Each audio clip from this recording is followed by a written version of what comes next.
The eLearn Security Professional Penetration Tester certification is a 14-day exam process. In the first 7 days of the exam, you'll be put into a lab environment where you'll be given some information about a company and some information, a network diagram of target hosts. And from that point on, you will be attempting to assess this company's vulnerability as a professional penetration tester.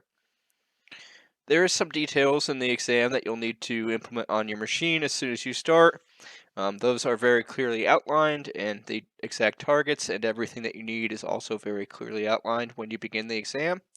The last 7 days of the exam process is focused around you writing a report. So you have 7 days to do your penetration testing assessment, and you have an additional 7 days to write your report. And it's definitely not enough to just have technical skills to pass this exam. You can get all the way to the end, and if you can't write a report, you're still going to fail because the report is required. So make sure that you have some sort of a template, and you're definitely recording everything that you do in the lab environment to make writing your report a lot easier. And in addition to the lab report, you also need to include a vulnerability scan from a tool such as Nessus, or as I'll talk about a bit later in this video, I used the tool FlanScan by Cloudflare because I could not get Nessus to work on my machine, so that might be a good alternative if you're going to be taking this exam. So in terms of the course content, as we talked about before, um, INE is the primary training provider for eLearn security certification course material. As you can see, they have training by INE here. And here in the eLearn security certification domains and information, you see that this is what they'll be covering. Penetration testing using against Windows and Linux hosts, vulnerability assessment, Metasploit, exploitation, performing attacks, and pivoting. This is a very critical area of the exam, and an article that you're going to want to read and implement before you take the exam is going to be this: Exploring Hidden Networks with Double Pivoting. So this is all about pivoting through a Metasploit shell, or a interpreter shell, and getting into an internal network after you've exploited an external or a different internal host. This is definitely something that you're going to need for the exam, and I did not realize how much of a part this played in the exam as well. So make sure that you read this article, and even if you can, even set up a home network or something with lab machines where you have to pivot to another machine within the network. That's going to help you to apply it very well. So definitely make sure that you look through this article and you understand every aspect of this, how you're setting up networking between different hosts, how you can set up auto route, all that kind of stuff. As you can see here, this auto route command will be very important. And also, I utilized proxy chains. I've heard that some other people did not use proxy chains, but I pretty much followed this article in terms of pivoting. You're going to definitely need all of that. And for the vulnerability scanning aspect too, so that you can get to all the machines that are internal to the network. So going back here, so there's an exploit development part of the exam. It's the buffer overflow. I think everyone knows that that exists at this point. That's like public knowledge. There's definitely a buffer overflow aspect of the certification here. For me, make sure that if your buffer overflow is not working, which I had a lot of difficulty with, make sure that you reset the lab machine. All the you can in the lab you can actually hit the reset button and it'll reset everything back to the initial state of the lab. Once I did that, I was actually able to get my buffer overflow working. So if it's not working for you, make sure you definitely try to reset the lab before you give up or before you try something else. I'm not going to reveal anything else in regards to the buffer overflow or anything like that. Just want to say make sure that you reset the lab machines if you're having difficulty getting your exploit to function. So let's take a look at the actual course material now. So this is within the cybersecurity pass of the INE platform. And here we have professional penetration tester. So for this exam, this is the first one I actually took and used the INE platform alone. I did not use the eLearn security portal at all. I used all the INE content. So you can see here there's quite a few different sections. One of them is system security, and this is all about the buffer overflow, basically understanding what it is, understanding how to find one, understanding, all the different aspects that you're going to need for a buffer overflow. Now, to learn that even more in depth, I definitely recommend the video by Heath Adam. This whole video series by Heath is amazing, and it will really increase your understanding and simplify what eLearn security has in their course content. So within here, they get into a lot of details, and it's almost death by PowerPoint in a way. And Heath's video really summarizes it very nicely. And then also there's a room on TryHackMe that is a buffer overflow prep for the OSCP. I definitely recommend going through that, and that is really how I got experience doing a buffer overflow.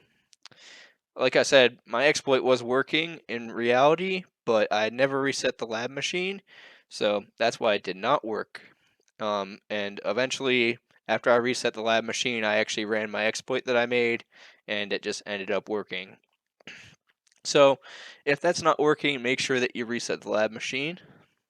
Okay, and going back to the course content here, network security, this is kind of some uh, more network-based attacks, like man in the middle. It talks about a lot of different services that you might find on either Linux or Windows, and also enumeration.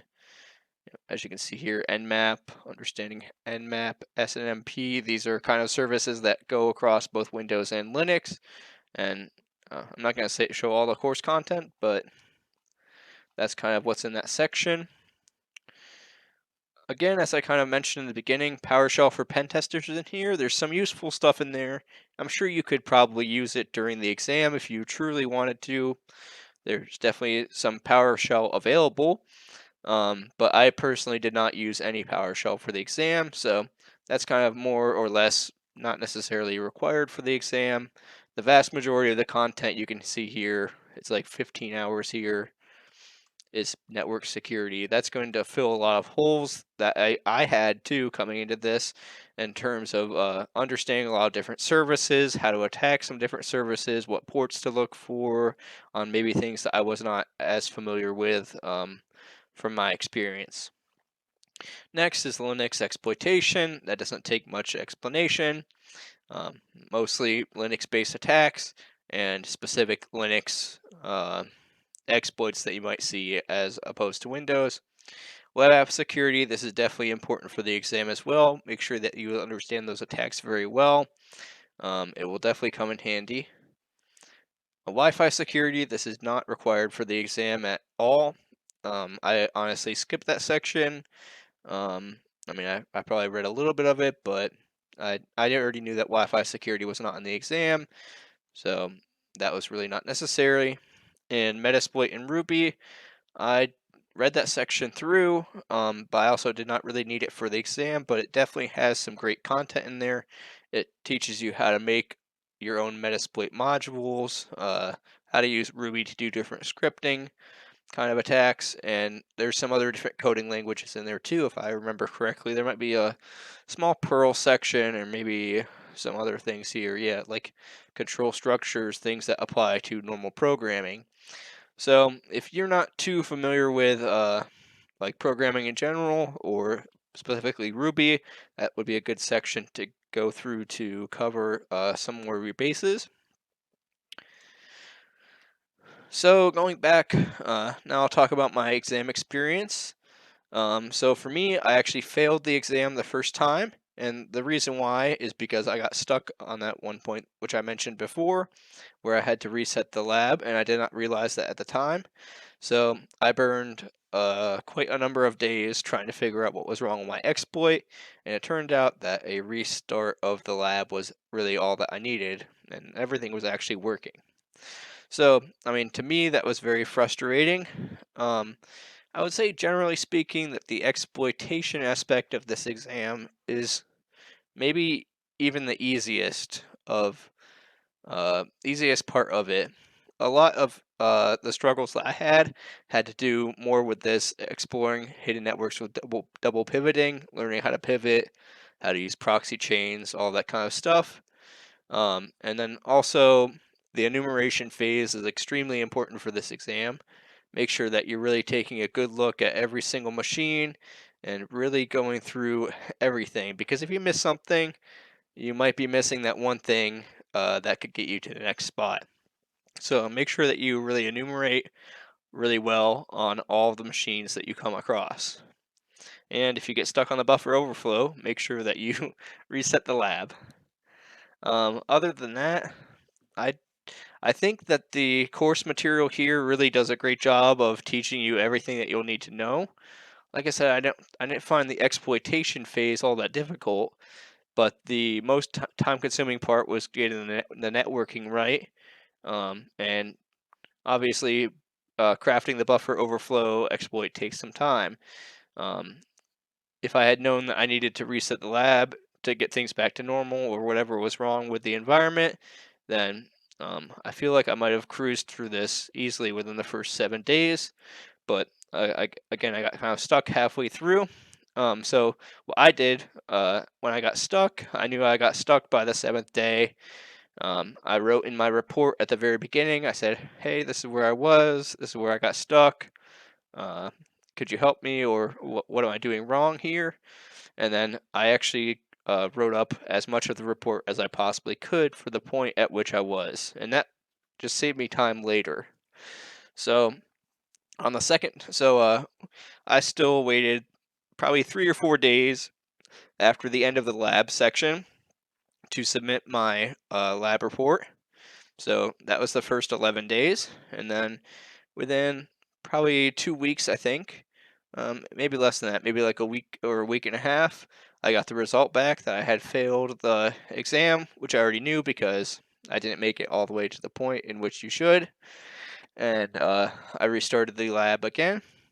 Also, another thing that you're going to definitely want to do is write down, have a notepad filled with the exact commands that you use to get to the point.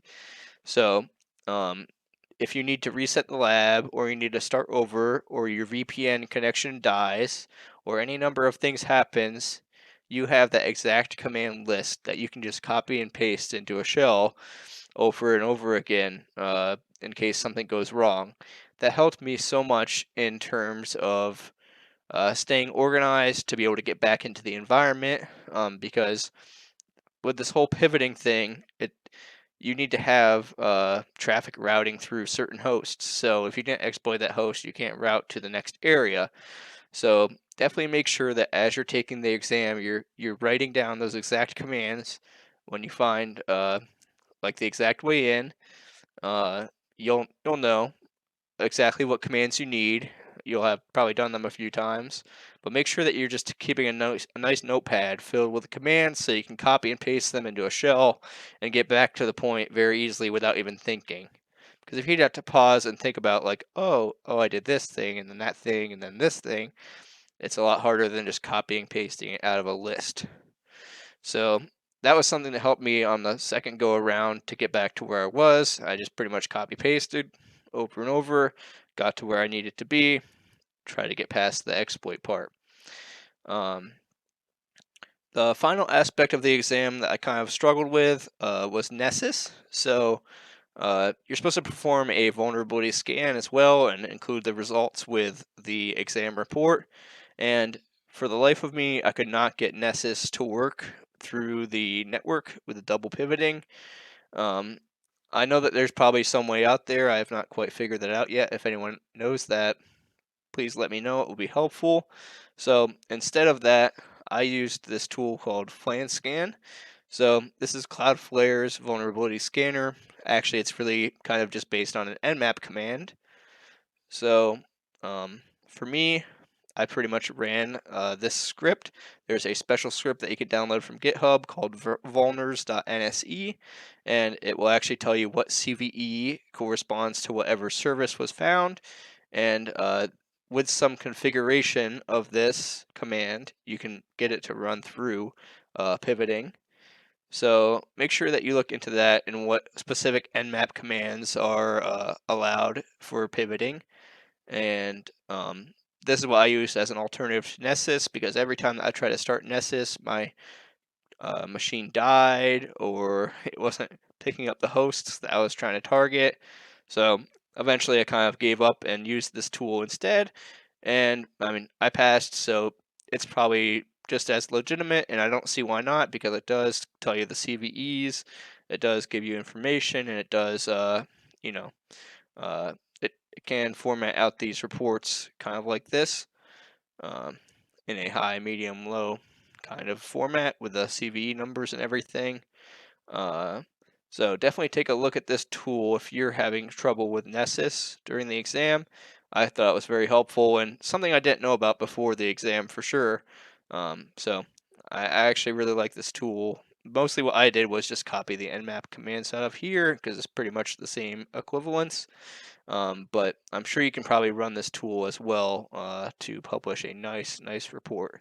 And as you can see, this also converts your nmap scan with the script into a Python script that generates a report. So it's kind of a handy tool that you can use in case Nessus does not work or it gives you some bothersome issues. Like, for example, when I was loading up Nessus, it took hours to just load, and that didn't include the scanning part. So I eventually had to give up on that due to lack of time. So I used Flan Scan instead. So I hope that's helpful to anyone currently stuck at that aspect of the exam. In terms of the exam overall, how do I feel about it? Uh, I think it's a good exam, but it definitely has some aspects that I don't think that I don't want to say it's not fair, but I think it could be better. I don't think that it's I don't think I would blame anyone for not passing the exam in a way. There's some subtlety to what you need to do that a lot of people would not expect or would not think of doing during the exam. I mean, when I failed, I got the feedback back and it helped a little bit. And it did help to guide me, but I don't know if without that I would have made it further. So, from that aspect, I'm not sure if it's fair from a first attempt perspective, but there's definitely something missing either within the course content or in my understanding where I could, improve that more, or maybe it's just something that I missed from the course content. But there's definitely some small subtleties and things that you need to do in a specific way to get certain things to work. So I can't really disclose the details, and please do not message me because I will not be replying to anything asking for exam assistance. Um, I did drop some good hints in this video, but I mean, I do like the exam. It is very hands-on. The path to exploitation of the first host is really fun. The path to exploiting the other hosts is also really fun. But at a certain point, um, there's some things that you need to do in a very specific way. And if you didn't realize it, I wouldn't blame you until you learned it. So I know that sounds very vague and useless, but I wonder if some other people out there agree with what I'm saying after taking the exam. I'm not saying it's terrible, and I'm not saying it's like there's absolutely no way that you could get it, but there's definitely a aspect that I would think, like, if I was to go take the exam again tomorrow, maybe I wouldn't remember that, or if I took it in a year from now, maybe I wouldn't remember that specific kind of exploitation. But anyway, I mean, I think the exam is great, and especially the write-up part is a great requirement to have. Uh, because if you're going to be a professional penetration tester, you need to be able to write a report, and also the vulnerability scanning aspect is also important to be able to bring those CVEs and that detail of the CVSS scores and vulnerability scanning kind of things into the report as well. I really like how the final report brings everything together and allows you to like write an executive summary and put all those things together into one really professional report. So I do really like the exam from the reporting aspect. I do think that the exploitation is actually simpler than what people would probably think, thinking about a professional penetration tester exam. um, but it does have some definite subtlety, and like I said, you definitely need to understand this double pivoting aspect, and also make sure that you take a look at these kind of articles like this by NetSec about spawning different types of shells. Um, You'll definitely want to know these. This is covered in the course material, but make sure that you have that kind of stuff on hand on standby, and also make sure that you're making a really good cheat sheet, because that helped me as well to be able to go back and search through my cheat sheet in OneNote and find maybe a specific service or a specific port and kind of hunt it down from there. You don't want to be in the middle of the exam and going back to the slideshows to try to get advice. You may or may not find exactly what you're looking for, and I had to try to do that a couple of times. I tried to go back to this course content, and it's sort of hard to navigate if you're looking for one particular small aspect, because you cannot search for it like you would with good detail, if that makes any sense. Like with a cheat sheet, you're able to really make it your own and have as much detail and have it be easily searchable. So make sure that you're making like a really good notes for yourself on, I find this service, here's what I do. I find this service, here's what I do. So make sure you're making a good cheat sheet like that and dividing it up however you need to.